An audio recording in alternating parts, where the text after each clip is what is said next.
தனக்கு எதிராக எதிரணிகளால் முன்வைக்கப்படவுள்ள நம்பிக்கையில்லா பிரேரணை தொடர்பில் பிரதமர் ஹர்னி அமரசூரிய மகிழ்ச்சியை வெளிப்படுத்தியுள்ளார். இந்த பிரேரணை படுதோல்வியடைவது உறுதி என்றும் இந்த பிரேரணை மூலம் கல்வி மறுசீரமைப்பு தொடர்பில் கலந்துரையாடுவதற்கு மேலும் வாய்ப்பு கிட்டும் என்றும் பிரதமர் ஹரிணி மேலும் சுட்டிக்காட்டியுள்ளார். கண்டிக்கு நேற்று வியாழக்கிழமை விஜயம் மேற்கொண்ட பிரதமர் ஹலாநிதி ஹரிணி அமரசூரிய அஸ்கிரியம் மற்றும் மல்வத்து பீடங்களின் மகாநாயக்க தேரர்களை சந்தித்து கலந்துரையாடினார்.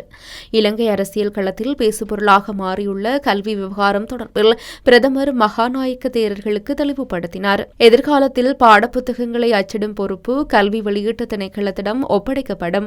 சர்ச்சைக்குரிய பாடத்திட்டம் எந்தொரு மாணவருக்கும் வழங்கப்படவில்லை.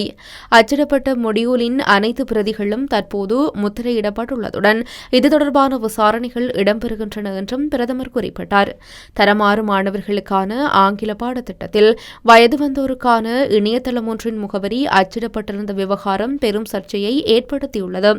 இதனை அடிப்படையாக கொண்டு கல்வி அமைச்சு பதவியை வகிக்கும் பிரதமருக்கு எதிராக எதிரணிகள் நம்பிக்கையில்லா பிரேரணையை முன்வைக்க உள்ளன. எதிரணி நாடாளுமன்ற உறுப்பினர்களின் கையொப்பம் திரட்டப்பட்ட நிலையில் இன்று பிரேரணை சபாநாயகரிடம் கையளிக்கப்பட உள்ளது. இந்நிலையில் மேற்படி நம்பிக்கையில்லா பிரேரணை தொடர்பில் பிரதமரிடம் ஊடகங்களால் வினவப்பட்டது.